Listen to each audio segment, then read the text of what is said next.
All right, let's get going. I'm Elizabeth Laird. I direct the Equity and Civic Technology Project at CDT. I'm going to be presenting on today's session along with some of my colleagues whom I will introduce in just a minute. But you are here to talk about student activity monitoring, and we're going to share some newly released data, newly meaning this morning. We got it ready just for this webinar. Some research about how this technology is specifically affecting LGBTQ+ students. So with that, I'm going to start sharing our slides. Great.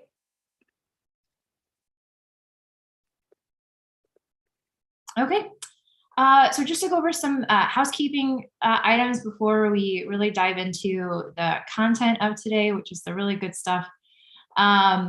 First of all, as a privacy-forward organization, you should know that this webinar is being recorded.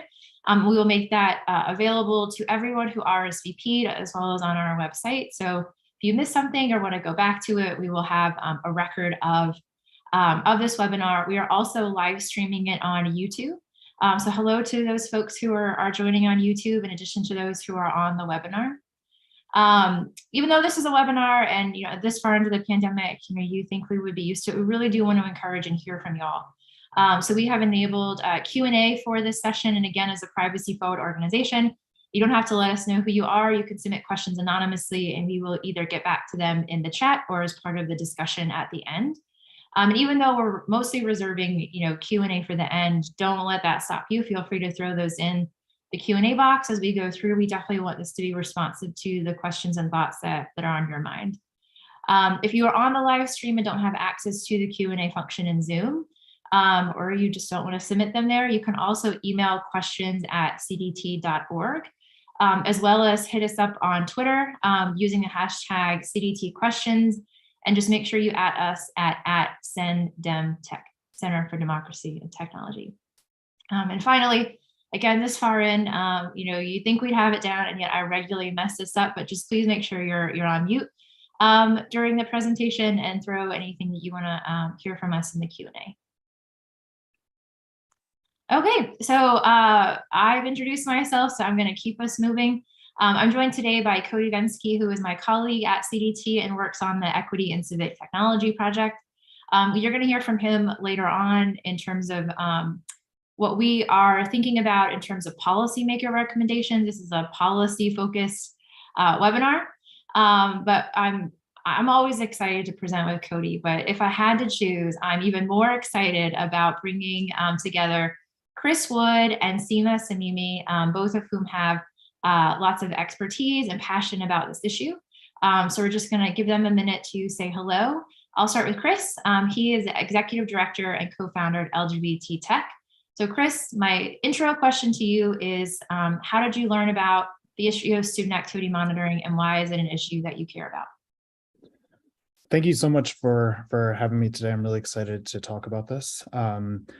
Really dove into, just to clarify, my pronouns are he, him. I am a white guy with a kind of a dark beard, and I'm wearing a red polo today.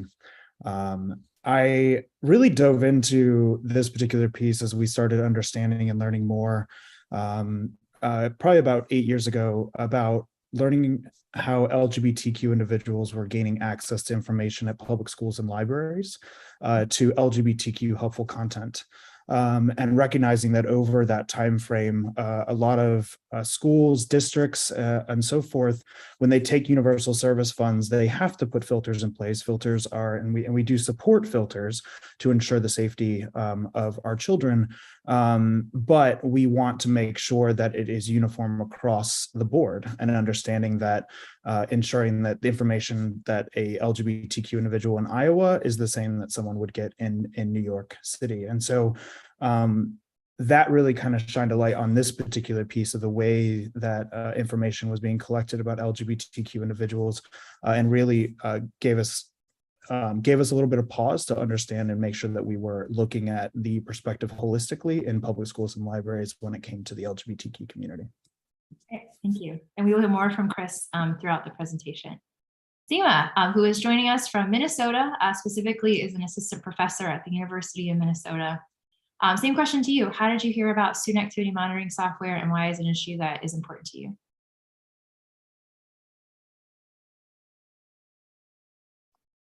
Thank you. So, hi, I'm Seema Samimi, and I'm in the School of Social Work here at the University of Minnesota, and I use they, them, theirs pronouns. I'm a trans and non-binary person. And just also wanted to do a little land acknowledgement and say, I'm doing this work here on the homeland of the Dakota Nation, and want to make sure that we all know that our work is only able to be done because it is being done on colonized lands. So how I got involved with this is I was actually doing a study on school discipline during COVID, and all of my research has been centered around youth and power, specifically around carceral systems and looking at the school to prison pipeline for the most part. And so I was doing this study about COVID and school discipline, and during an interview with a teacher, they mentioned that parents were upset because of this system called Gaggle, and the teacher didn't even know what it was, but was getting calls from parents who had been getting calls from someone at the school because of these Gaggle reports that had been happening in the school. So I started looking into that, and that's kind of opened the floodgates to looking at student surveillance and digital algorithmic justice and all those things. Yeah. Seema, I really relate to that. This was not an issue that I was looking for. It's one that I think found us. Yeah. Also, the more we learn, well, I guess I won't scoop myself, but we'll talk more about what we're learning on this topic and why we are hosting today's event. Thank you. So anyway, so thank you. I hope that you hear from Chris and Seema's introduction that they have a lot of rich different experiences and backgrounds that they'll bring to this. And so I'm just really looking forward to having a conversation with them, as well as hearing from y'all about what you have on your mind. So just to give you a sense of how we're going to use our time, again, this particular session is focused on how policymakers, we're really looking at the policy angle of this, how they can mitigate potential harms of student activity monitoring, specifically for LGBTQ+ students. So we will touch a little bit on the issue of discipline, but we are actually having a whole separate webinar on that. There's a lot to unpack on this topic. But for today, our roadmap is we're going to do 3 things. I have the very exciting, and I actually mean that in this case, sometimes I say it facetiously, but exciting job of sharing some newly released research that sort of dives more deeply into the effect of this technology on LGBTQ+ students. We're going to present research that LGBTQ+ students have said themselves, which is, maybe a rare thing that happens in education, unfortunately. So we're really excited to talk about that with you. The second thing that we want to do is just talk about what are recommendations for policymakers to address the potential harms that affect LGBTQ+ students. And finally, if I could make this in bigger font, I would. We really want to have an interactive dialogue, both with Seema and Chris, as well as with y'all. So here we go. This is information that we published literally this morning. So this morning we posted on our website a deeper dive on some of the research that we did over the summer, that we surveyed parents, teachers, and students, and we were able to do more of a deeper analysis on the perspective of LGBTQ+ students. So there's some, for those of you who are research nerds like us, there's some information at the top about our methodology. Not going to spend a lot of time on that, but if you have questions, just let us know. And actually, when we looked at the data, and we're not going to do this, but when we looked at the data, like, oh, this whole session could be summed up from the perspective of students, that LGBTQ+ students that across the board, whether it's the monitoring itself, whether who has access to their data, how these tools work on every indicator, they are more concerned than their non-LGBTQ+ peers. Now, I'm not going to leave it there. We're going to go through and talk about the specific findings, but if you take nothing away from this, it's that when you engage and hear from LGBTQ+ students themselves, they are reporting higher levels of concern and discomfort across almost every measure that we looked at. And maybe this goes without saying, but we initially started surveying students and especially parents, both of those groups, because one sort of pillar of responsible data use is that you ask those about whom you're collecting information. And as someone who used to work in states, I was an offender of this. I would make unilateral decisions and never talk to the community. So we were attempting to help. And so that's why I think this is so important is, if this technology is ostensibly to help students, especially, or specifically LGBTQ plus students, are they feeling helped or are they, feeling otherwise? And then what as policymakers and administrators should we do based on that information? So I'm going to go more deeply into those three areas, which is sort of overall feelings about this technology from LGBTQ plus students. Then I'm going to go into who has access to their information, how they feel about it, and finally the way that these tools work. So we'll just start at the very, very top line. We asked students, how comfortable are you with this technology? And again, I scooped myself, but LGBTQ plus students are statistically more uncomfortable with this technology than their non-LGBTQ plus peers. So that's at the very highest level. When you look into where this monitoring is happening, they feel even more strongly that it is unfair for schools to monitor what students are doing on their personal devices. And so you can see there's a pretty big gap there between LGBTQ plus students and their non-LGBTQ plus peers. And I think there's a question here about how this technology works. We know that the majority of the tracking that happens does occur on school issued devices, or that's what teachers are reporting. But it's not nothing that's happening on personal devices. And that can happen in a couple ways. It can happen when you're logged into a school account. It can trigger that monitoring, or some reporting that came out after our research release this summer was that if you charge your cell phone on a school issued device, some of these technologies, they treat your personal cell phone or your personal device as if it is a school issued computer. So students were having their personal devices scanned without even knowing it because they were just trying to charge their cell phone battery. So it is more common on school issued devices, but we should not neglect where and how it's happening on personal devices as well. And then finally, in terms of when this monitoring is happening, that's something that we've looked at. A lot of this monitoring happens outside of school, on school days, outside of school hours. On both measures, LGBTQ plus students report that they are more uncomfortable with this happening than their non-LGBTQ plus peers. So, with this, I would love to just sort of get the conversation going by asking Chris a question, which is that, and again, this trend is going to continue. So really, we could ask this at any sort of point along the way, but I'm going to ask it here. We're seeing this trend of LGBTQ plus students being more concerned about being monitored in this way. And you even have some companies and some practitioners saying, well, actually, we're really doing this to help them. We know that they have higher rates and are more at risk of harming themselves. So we really just want to get them support. So we're really trying to target them.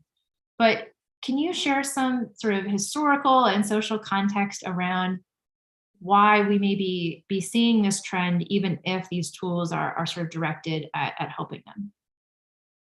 Absolutely. I think it's a great question. I think it's a great level setting question, to be honest with you. I think it's important, companies or policymakers may have the best of intentions, but unfortunately, if they don't understand the historical context here that has led to today, it can be quite detrimental. So actually, LGBT Tech worked on a paper that looked at SOGI data. In the beginning of that paper, we tweeted it out. So at LGBT Tech, you can find this white paper.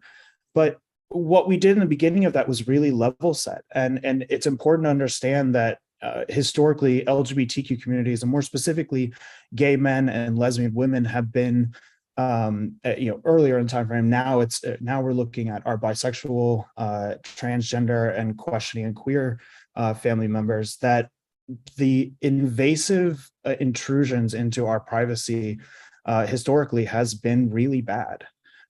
We have had, as early as, before the 1900s in the US, early anti-sodomy laws and the criminalization of sexuality played a huge role into the ways that LGBTQ individuals were not accepted, and quite frankly, in many ways, unfortunately, almost hunted. And although these laws are systematically really gone from the books, or they're on the books and not enforced, they're still used to systematically oppress LGBTQ individuals. The rampant regulation is also really impacted around gender expression and has been overly prevalent today, especially in states like Florida, Utah, Texas. I think it's also really important to recognize, and also for people to understand, that before technology, before we had the computers that we do today, data was being used. It was being used in police raids. It was being used in entrapment, especially entrapment of gay men. Between the 1900s and 1967, there were regular raids on bars because it was actually illegal to serve an LGBTQ person or a gay or queer person, and oftentimes booking them under inferring sexual perversion or just serving gay people in general. They would use information. They would actually entrap them. They would send plainclothes officers into these establishments and lead them on and entrap them. And that happened and happened for a very long time and was very damaging. Followed by the Lavender Scare, where the federal government systematically purged federal civil service individuals that were serving the government. And almost 10,000 individuals lost their jobs serving our government and our country because not even because they could fully prove that they were LGBTQ, but they may have just been in association.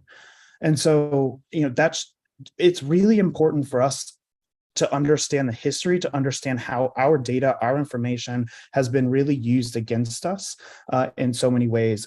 And of course, the rise of the internet really brought on a lot of positivity for the community, the ability to identify, form community. So I don't want to just say it's all bad, but I think it's really important to realize that even today, and especially today, we are being hunted and treated like second-class citizens. And I think it's important to recognize that you've seen a lot of these bills being passed at the state level, but unfortunately, just as of yesterday, Representative Johnson of Louisiana introduced the federal Don't Say Gay bill. So it's more important than ever, and I think that really kind of paints the landscape as to why LGBTQ individuals, LGBTQ youth in particular, they know this history, they're feeling this oppression, and that's why they don't feel safe with someone else who could potentially do harm to them with their data. Thank you for that background. It's very important. And if someone doesn't know what SOGI means, can you explain what that stands for? I apologize. Yes. Sexual orientation and gender identity. And also there's a piece of that has really been not quite as researched as much, but is gender expression. So if you see SOGIE, SOGIE, it's also talking about expression. Great. Thank you. We have so many acronyms in our work that I appreciate you taking the time to spell that out. And I'm sure that I will say one or Cody will say one, so feel free to push us too. Thank you for that background. I think it's really helpful context to understand this trend across the board that we're seeing of just elevated concern and discomfort among this particular community. So moving along, in our research, we not only ask sort of general questions about, generally how concerned are you about your privacy, how concerned are you about this specific technology, but also about who has access to this information. So there's the actual collection of it and how these tools work, and then there's, ostensibly we're collecting this information so that someone can do something about it. And just as a refresher for folks who have not seen our previous report, it's called Hidden Harms, I think been dropped in the chat. But one of the main reasons that school districts say that they deploy this technology is to keep students safe. And oftentimes they mean safe in terms of their physical safety in classrooms, and in particular from acts of mass violence or school shootings, but also from students harming themselves. So this is all happening in the with the stated purpose of this is intended to help keep all students safe.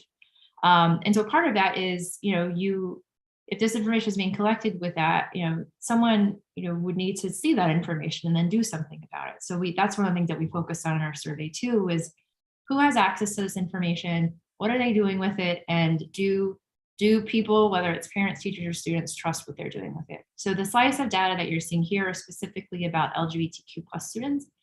And so one of the use cases that we looked at is student activity monitoring software, if it is able to identify a student's gender identity or sexual orientation, what should happen with it? And we know that some of these programs, that is what they are trying to do. They include those search terms in their algorithms. And so we heard loud and clear from all students, but in particular among LGBTQ plus students, that if this technology picks up that information, that it should not be discussed or shared with anyone. And we gave them options of like, should a school counselor get it? Should, a parent get it? Should a teacher get it? And, they said very clearly, this is something that should stay confidential, especially when the purpose of this technology is to keep students safe. But we didn't stop there. We looked at, various stakeholders that range from those who are closest to the student. So teachers, counselors, and I mean that like actually it's sort of in proximity, like who are they actually having, direct interactions with, all the way to those folks who are more removed, like school administration, even law enforcement. And so you can see, across the board that on every single group that we asked about, LGBTQ plus students are less comfortable with them having their information than their non-LGBTQ plus peers. So I think the takeaway here from us was that it's not just a question of, collecting this information in the first place, but also not being comfortable with, adults in their lives having access to this information. So I think having a conversation around what that, should look like and what we do with this information is sort of the next step. But I think if we listen to them, they're saying, this isn't just about collecting it, it's also who's getting this information, what are they going to do with it? So again, I'm scooping myself, but I guess as the presenter, that's something I can do. But, going back to the stated purpose of this and why it's used, and that it's used to keep students safe. We just didn't see the same buy-in among LGBTQ plus students as we did their peers. So you see that 63% of non-LGBTQ plus students said, yes, this information about alerts that are coming in that show that there's a mental health crisis should be shared. And you see LGBTQ plus students saying, not so fast. Actually, we don't know that it should be shared. And we also see, unfortunately, less trust among LGBTQ plus students with sharing this information with their parents than we do with their non-LGBTQ plus peers. And we're having this conversation now as a country around what are parents' rights in education? What should they know? Unfortunately, the legal framework that we have in place right now as it relates to student privacy doesn't contemplate when sharing information with a family member may actually put a student at imminent risk for imminent harm.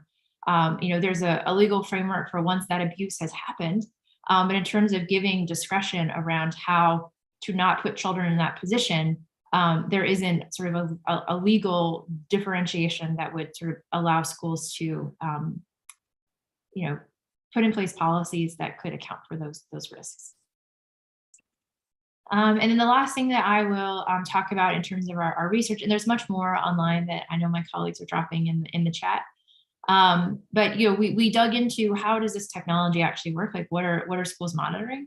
And it can be something that is pretty basic. Have students logged into their application all the way to scanning messages and emails and documents to like actually taking active control over what a student is doing on their device.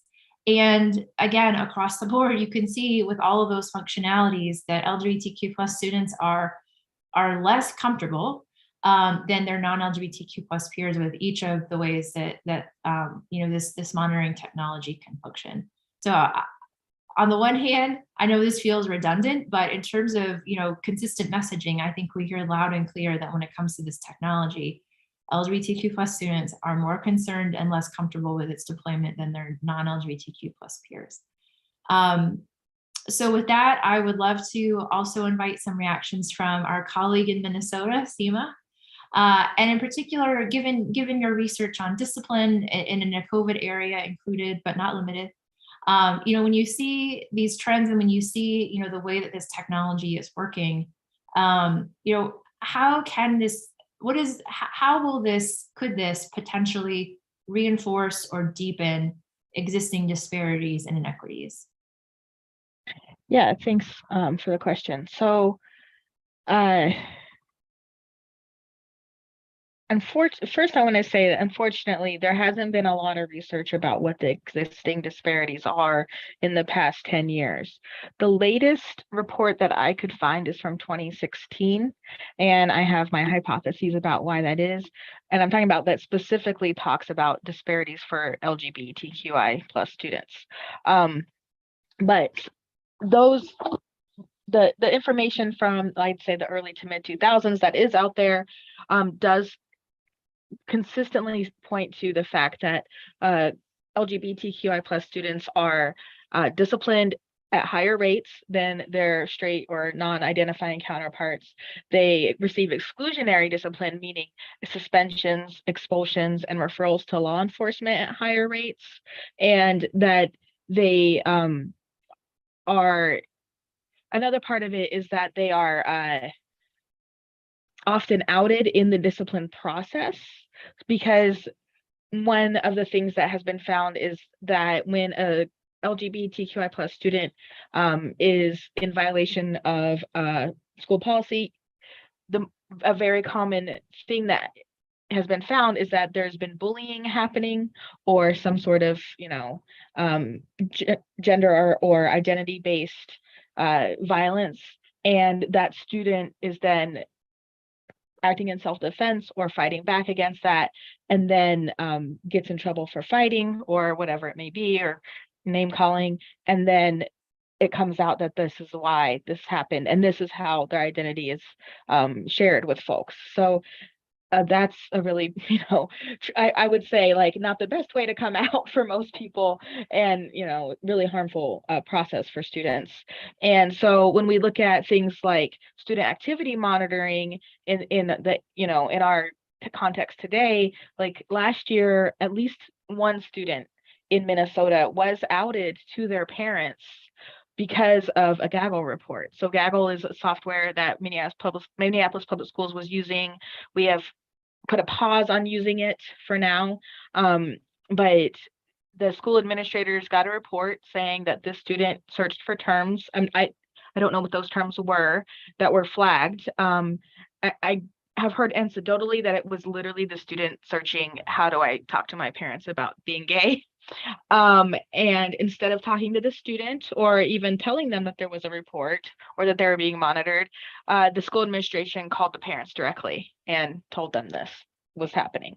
So Elizabeth, I think you mentioned, like, we don't have any protections now for students on the front end of abuse. And, I think that's a really good point, because we have school administrators and school staff who don't have training, who don't have the resources and how to deal with these issues. They call parents because that's what they are told they're supposed to do. And then, after that, we don't know what is going on at home with the parents, why that student wasn't comfortable talking to the parents, that sort of thing. So on top of the disparities that already exist, we have this double-edged sword of now possibly causing harm in home life too. I think I got a little off track with your question, but we could talk more about disparities if you want. Yeah, no, that's very helpful. Thank you. One thing I didn't explicitly say, Stephen mentioned one student in Minnesota. I just want to be very clear. It is way more pervasive than. Yeah. The only reason I know about the one student is because it was actually in their school newspaper. Yeah. And so I saw that article, and I actually know the parent of somebody at that school. Yeah. So it was there's not like a systematic place that is cataloging all of these incidents right now, but we do know that this is happening more than just once in a while. Yeah. So I wanted to share our research on it. So when we asked students, and it's not explicitly included here because we released it over the summer, but of the students that we surveyed, 29% of LGBTQ+ students said that they or someone they know has been outed because of this technology. And to reinforce what Seema said, they are also statistically more likely to be disciplined when alerts come in from the system. And finally, they are also statistically more likely to be contacted by law enforcement for concerns about them committing a crime. So everything that Stephen said is backed up in our research. I know it's not sort of trends more generally, but as it comes to this use of this technology, new research would be helpful, but unfortunately, it doesn't seem like the trends that were highlighted in 2016 have not changed significantly. They haven't gotten better. I'll say that. So thank you for offering that commentary. I'm going to turn it over to my colleague, Cody Vensky. If you haven't met him, he's a senior counsel at CDT. Among the many things that he does is do a lot of our policy work, in particular, our work at the federal level. And so it's been doing a lot of thinking about when we saw this data come in and we saw the disproportionate impact that it was having on different groups of students, including LGBTQ+ students, what are policy changes that could be made to address some of these harms. Excellent. Thank you very much, Elizabeth, and good afternoon to everyone joining us. We'll be covering our potential policy avenues in two tranches here. First, we'll be discussing some of the avenues that CDT has pursued, often in conjunction with coalitions of civil and education rights advocates. And second, we'll be discussing others that may be worth considering in the future. On this slide, you see three particular policy avenues that CDT, along with coalition partners, has pursued in the past. First, we have called on the Federal Communications Commission to clarify the term monitoring in the Children's Internet Protection Act, or CIPA. CIPA requires schools to meet certain requirements to receive funding for broadband connections under the FCC's E-rate program. And in interviews with CDT, school district IT leaders stated that they believe that invasive monitoring was required by CIPA. However, in our advocacy to the FCC and in our legal research, we've noted that CIPA does not define what monitoring means, and it includes an explicit disclaimer that it shall not require the tracking of any individual minor. Further, the monitoring that Congress had in mind in 2000 when it passed CIPA is likely not the sort of surveillance that we're seeing implemented today, as Elizabeth, Chris, and Seema discussed during the first part of this presentation. So we've called on the FCC to clarify that monitoring that we are seeing schools implement is not the sort of thing that is required to obtain E-rate funding. Second, because of the harms that we are seeing that focus specifically on LGBTQ plus students and other marginalized groups of students, we've called on the U.S. Department of Education's Office for Civil Rights to issue a policy statement clarifying the ways that the country's civil rights laws intersect with student activity monitoring. We urge the U.S. Department of Education's Office for Civil Rights to condemn uses of student activity monitoring that run afoul of student civil rights and take enforcement actions against those uses of student activity monitoring that, in fact, discriminate against students. We were pleased to be joined in that call this summer by a coalition of education, digital, and civil rights groups, including LGBT Tech. Finally, we have called on the U.S. Department of Education to use data to better understand the experiences of LGBTQ plus students. Critically, though, we've encouraged the department to provide guidance to schools on how to safely collect and use that data. As Chris noted, data on students' sexual orientation or gender identity or gender experience can have potential negative implications for LGBTQ plus students. So providing technical assistance to schools in collecting and using that data is essential for LGBTQ plus students' safety and well-being. Next, we'll take a look at other potential pathways to help protect LGBTQ plus students from the impacts of student activity monitoring software. First, recently, the White House Office of Science and Technology Policy released an AI Bill of Rights, which is a great step forward in helping protect people in education and other sectors from potential discriminatory impacts from AI and algorithmic systems. The Department of Education is committed to issuing guidance on safely using automated decision-making aligned with that Bill of Rights. And we urge the Department of Education to include student activity monitoring in that guidance. Second, another possibility is listening sessions with the Office of Civil Rights and the Office of Educational Technology to ensure that they accurately understand how this technology is being used and how it impacts LGBTQ plus students. And finally, congressional oversight on the use of COVID funds or school safety funding that has been issued this year to ensure it's not being spent on technology that might adversely impact LGBTQ plus students. So I have a question for Chris and Seema both. I will let you sort out who wants to respond first. But how can these policy efforts help protect LGBTQ plus students? What other policy proposals might help protect those students as well? You want me to go, Chris? Was that what that was? Okay. I think that, having the Office of Civil Rights come down with any guidance is always a great start for changing the way things happen in schools. And as we've seen with other school discipline policies or with school discipline policy under Obama, they issued a a guidance letter encouraging restorative practices to be used, and schools, shifted around the country to include restorative practices and decrease their use of exclusionary discipline. So I really believe that any guidance or policies coming out of OCR would have serious impact and very real impact for LGBTQI students and all students who are being surveilled in schools. So that's one thing. One thing that I think is a little bit missing from this is that the conversation around school staff and educators and school administrators and what we can do to support and train them so that they feel comfortable with talking to students about, their sexual identity, gender orientation, gender identity, and that they know what to do when a situation comes up. That is something in the literature that's been pretty consistent, that even though there are teachers and other people in schools who are helpful and supportive to LGBTQI students, when something happens, they don't know what to do, how to address it, or where to go. So I think that some guidance or training for educators would be a really helpful step too in policy. Yeah, that's an excellent point. We focus in our research here today on the voices of students and their perspectives on this technology. We've also asked teachers about it, and I think thinking about their training and their needs to help support students is absolutely an important step and part of this process. Chris, what are your thoughts on these policy avenues?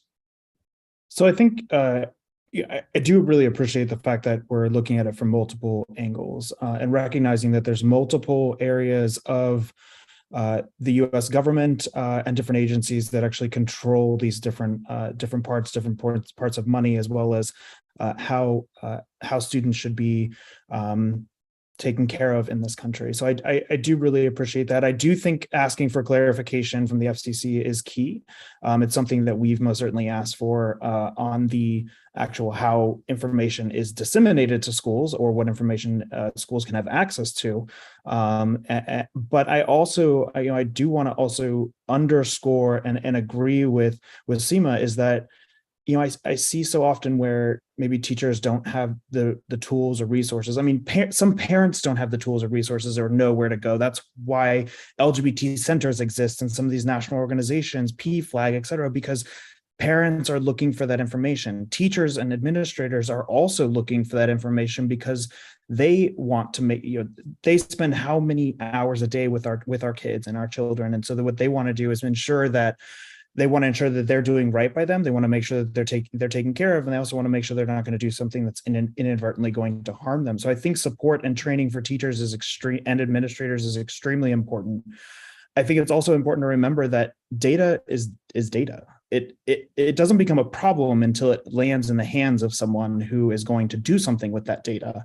And that's really what we're hearing here, is this theme of who's going to have access to that data, and what are the beliefs or views of that person that is going to have that data, and are they inflicting their own personal beliefs and views into how they're going to respond to that data. And this becomes detrimental for an LGBTQ individual, especially an LGBTQ individual who may be from a more rural community, a smaller community, where that information could most certainly get out in a way that would be very detrimental to them. And to Seema's point about having a student outed, just that one example, just a story that has come out in a paper is and representative of the way 29% of the people that were interviewed were outed through the system.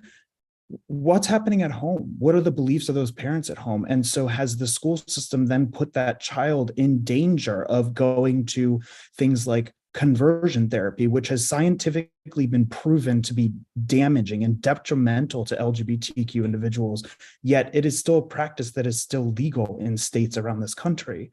So I think it's really important to understand and really humanize. These are not just numbers. This is not just an LGBTQ thing. This is real damage being done to our children if they don't have the support systems in place. And so I agree with these. I think this is a great step forward in this particular path, and I think we should continue to.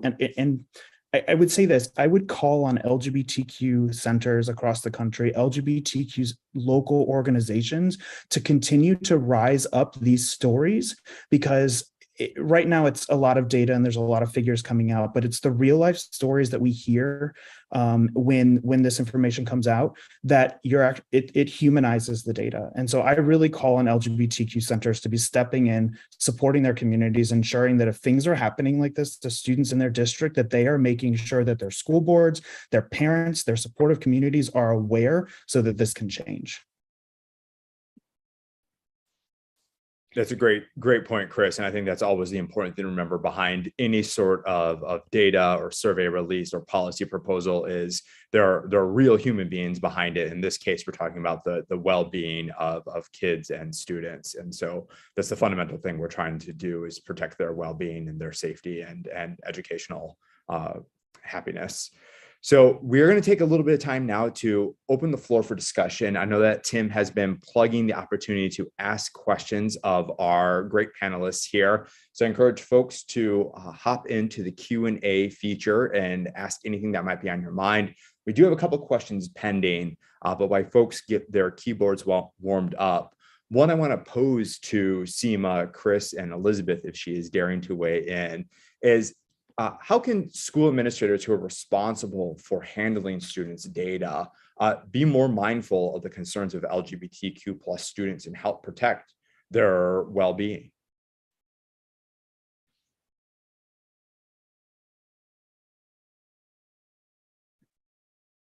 I'll jump in here. I think I think kind of just a little bit of piggybacking on what I just said. You're dealing, and I know these administrators know they're dealing with real life humans and individuals in our society.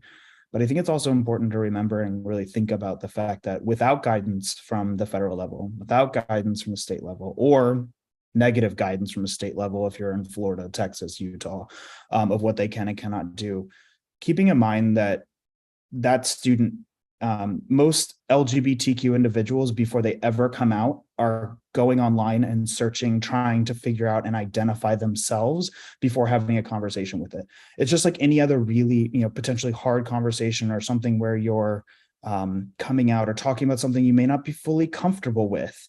You're going to do research to make sure you understand how you feel. You're going to think and process it in your own brain. That is something that we do as human beings, regardless of where you're from and what language you speak or your background. And so I think it's important as administrators to recognize that the school system may be some of the only places, especially for LGBT individuals who may be part of other marginalized communities, who may not have the social economics to have their own computer or their own device. The only place they may have access is a public school or library. And so it's important to recognize that as an administrator, you don't necessarily know the home life. You don't necessarily understand what's going on there, and that you are almost the closest person that's going to be to that student that can be supportive of them. And so put yourself in their shoes and really think about what they're going through and make sure that you're not, and seek out resources and make sure you're not doing something that may inadvertently hurt that student more than they already may be struggling. Yeah, I think that's it. That's an excellent point. And in November 2021, we released an earlier series of survey data, and we included reports and recommendations explicitly for K-12 administrators. And two of those were transparency, so that students and families understand exactly how this monitoring is being implemented, what it's being collected, and who might have access to that. Many of the kids that we have talked to are very tech savvy, and they'll be able to adjust and protect themselves from there, but they can't if there isn't that transparency. And the other, of course, is data minimization. Do you need this data? Does it advance the purpose you're trying to advance? And asking those tough questions at the front end as you're making technology decisions.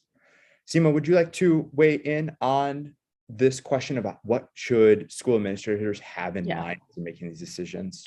Well, yeah, I mean, I think what you just said, like about data minimization and those things, obviously, like I really agree with Chris and his comments, but one part of this that I think is a little up in the air and depends on maybe this at the school level or the district level, is who is actually seeing the reports and from the monitoring software and how those reports are handled.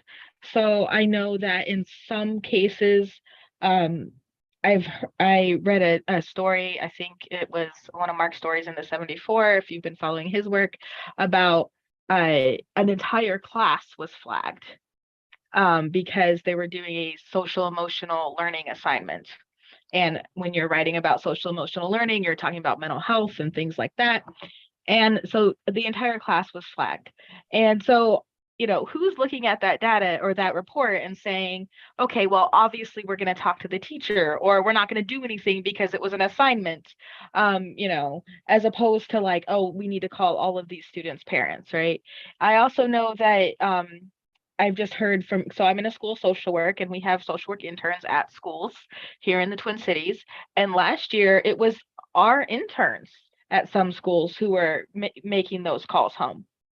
So, there's no across the board policy or method for actually, once the data is there, once the flags have been flagged and, the alerts are out, and if administrators are making that call themselves, if they're referring the report to a social worker to make the call, however that happens, making sure that their context is part of it, right? If someone is saying it's great to be gay and it's, coming out day or something, and that gets flagged, do you call the house and say, hey, I have concerns about your child? I mean, so I think some of this is some just like really contextual information that often isn't being considered when these flags are happening and these calls home are being made.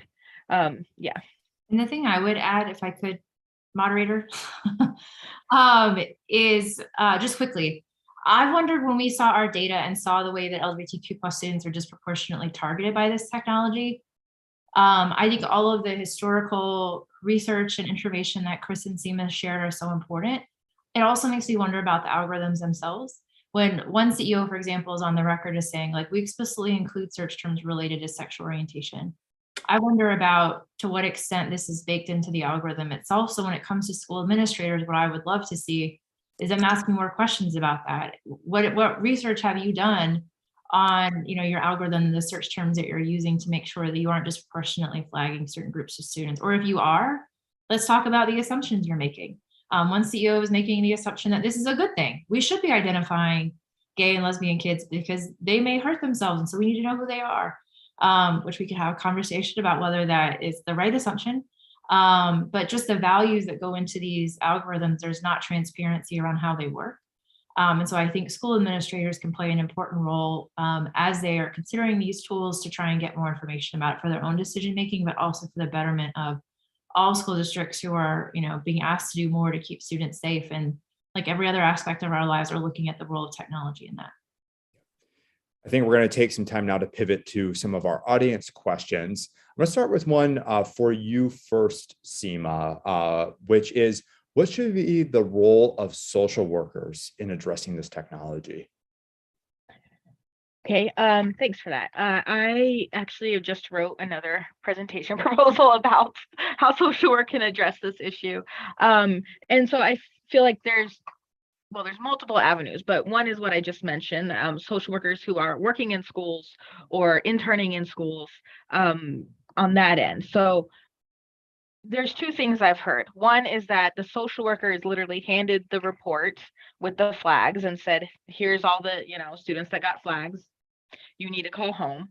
And that someone else is doing looking at the report and then bringing a social worker in, like a teacher or an administrator, and then saying, hey, I need your help, or can you make this call, or what should I do here? So, I think social workers, like I was just talking about, need to be informed about what is the best practices in this situation, how to get the context. Really, in my opinion, I would say the biggest, most important thing in social work is relationship. So what is your relationship with that student? And if you don't, or the student's family, and if you don't have one, how do you work on the relationship before addressing these things, right? And then there's the other end, and this is a question that I am really wondering about, and I think we're not in a place yet to start being able to collect data on it. But I know that when I was a social worker in New York City, I was working with kids who were in child welfare, and they would often get a child welfare report because the school had made a referral for mental health services and the parent did not follow up or get the student into services in a timely way. So then they would have a child welfare case. And I'm wondering how that works with these reports, with if the school does see that students have, some self-harm or depression or whatever it is, and they make a referral for therapy or services for a student. What's the follow-up on that? Who follows up with that? Is there a child welfare report if that isn't followed up on? And I can talk a lot about why that might not be followed up on, but that's a different issue. So social workers on that end too, being responsive and understanding like when it's abuse, when it's neglect, when it's like a report that the school got because the kid said the word depressed in a homework assignment, and now they haven't gotten the kid into therapy, and so there's a child welfare report and the social worker gets that. Do they open a case, right? So those are some of the questions I have, and some things just for social workers to think about. I think we need to start moving our research and our practice into these areas and asking these questions. Very helpful. Thank you. Chris, any thoughts on the role of social workers in this space? I mean, I completely agree with you, Seema. I think that we have a lot of work to do here. It seems, I understand that policies need to be followed, but also we need to keep the human element in there. And as I'm on the other side of that, I'm a foster to adopt parent. So, I've seen the furthest extreme of that, but I will say that, one thing that struck me, Seema, when you were saying that is, so there's a report that goes home that a child needs to see a therapist and they have to do that within a certain amount of time, or they continue to get in trouble. But if you have a child that is battling gender or just struggling with gender identity or sexual orientation, not ready to talk about it, not able to search at school because that's going to send up another flag, then we've created this circle and this cycle where youth doesn't have access to any tools or resources. And then on top of that, you have bills being passed in states where you can't even talk about potential LGBTQ identities in school. So then you're creating even more of a suppressive society. So we're running into this circle and pattern where we are oppressing and pushing LGBTQ individuals further and further into the closet and inability to address it and into more crisis of mental health issues. In ways that I could see some of these reports becoming even worse, and potentially home life and education becoming a huge issue. And we haven't even touched on, if you don't have these outlets and you don't have the ability to express yourself and find tools or resources you need, then your education suffers, and therefore your entire life trajectory could suffer. Unfortunately, I think we're going to be running out of time to get to everyone's questions. I do want to thank everyone who submitted a question. I'm going to pivot to one last one, and then we'll pivot back to Elizabeth to wrap things up for the afternoon. But one question that we have here is, what do you think are the most important myths to debunk about surveillance and monitoring to challenge the narrative about preventing bullying / potential acts of violence in schools? I was on the trigger with that one. I think the most important thing that is not true is that it keeps students safe. It maybe in some cases we're catching students who are getting mental health services through this algorithmic identification. And maybe in some cases, it's possible that some students are threatening violence against another person or their family member or themselves, and those students are being caught. But it doesn't prevent school shootings. It doesn't prevent bullying. It doesn't prevent most of the violence and harm that happens in schools. So that, I think that's the most important thing to know. I will just follow up. I completely agree. I will also follow up and just underscore that students with regards to administrators and possibly in-school therapists have a right to privacy. It's a different age in every single state, so you need to look up exactly what it is. But a student can disclose something at a certain age, like their sexual orientation or gender identity, to one of those administrators, and the administrator is not required to report that to a parent. So I think it's really important to understand that students do have rights, and they have those rights in place so that they can find safe harbors and places where in places where they can feel safe. And I think it's important for administrators, teachers, school officials to create those safe spaces as much as possible. Chris, if folks wanted to find what laws were in their state, how would they do that? I'm going to have to find it. I did find a really handy chart, and when I tried to go find it before this, I could not get it. So keep an eye on our Twitter. I will try to locate it within the hour and get it out. Thank you. Thank you. Thank you, Cody. Thank you, Chris. Thank you, Seema. I get kind of the bad job of having to cut off conversation and wrap us up. But to do that, I just want to, again, give a big thank you to our panelists. So Cody, Chris, Seema, thank you so much. We know you're all so busy.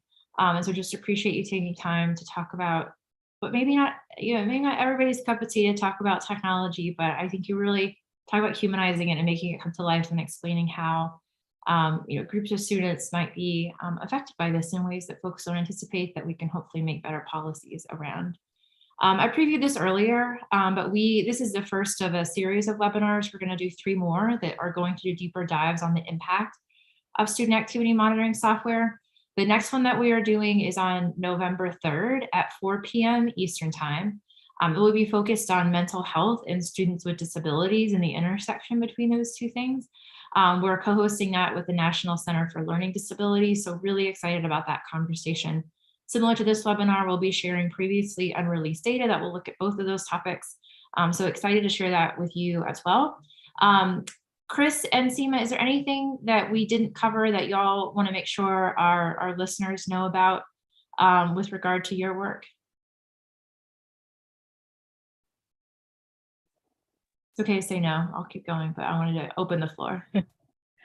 I would just say, with regard to my work, that we are, I'm working with community partners to address this issue from folks all around the country, and we have a couple coalitions going on. So if folks are wanting to learn more or do some organizing or some policy advocacy, we will be having a toolkit coming out in the next couple of months. So please, you can follow me on Twitter or send me an email at csamimi@umn.edu, and I will make sure that you get that information. And just one other thing that we didn't talk about too much today, but I do want to just put on the table is there will be a point where it's not just students being monitored by these things, and these reports and these algorithms will be used to determine teacher metrics as well and school metrics. And so just want to put that out there, that this isn't just about keeping students safe, which is definitely the focus right now, but also about how we allow teachers to have the freedom they need to teach and things like that. So just wanted to kind of end on that note and say thank you to my fellow panelists who are all amazing. And I'm really excited that I got to work with you today, and I look forward to future collaborations. Great. Well, Steve, thank you for throwing in that bomb at the end. Yeah, sorry. Chris, anything that we didn't cover that is in your wheelhouse that you want to make sure to share? First of all, thank you for creating the space and the platform for this. Thank you for your research and your efforts. We've long time, been a supporter of CDT and really appreciate our partnership. So thank you. Continue to follow us at LGBT Tech on Twitter, lgbttech.org. We are heavily involved in these conversations. I feel like we could have gone for a couple hours today. But this is extremely important at this point because we're talking about privacy. We don't have federal privacy legislation in place. We don't have a lot of privacy protections for some of our most vulnerable people, and more in particular, the people that don't look like me, that are marginalized across the board, that are part of our Black, Asian, Hispanic communities who may also identify as LGBTQ. So I think it's really important that we have these conversations, that everyone at the table understands that it has lasting impacts that will not only impact today and but will impact our society, will impact our businesses and the health of our communities overall. So thank you so much for this, and really look forward to continuing the conversations. Thank you. I agree. We could go on for at least another hour, but we will. As I said, I believe in starting and ending meetings on time. Here's a lot of stuff that Cody referred to that we've cranked out over the last couple of years. It's all on our website, so feel free to go ahead and grab that. Even though we're a privacy forward organization, I hope we're pretty easy to find. So there's our email to reach the team. We're on Twitter. We're in lots of different places. So if there's anything that we can do to be helpful in your work on this, if you still have more questions, please don't hesitate to reach out. And with that, I will wrap us up and just thank you to everybody. Thank you to the panelists. Thanks for everybody who chose to join this conversation. And we will see you again on November 3rd at 4 p.m. Eastern time. Have a great rest of the day.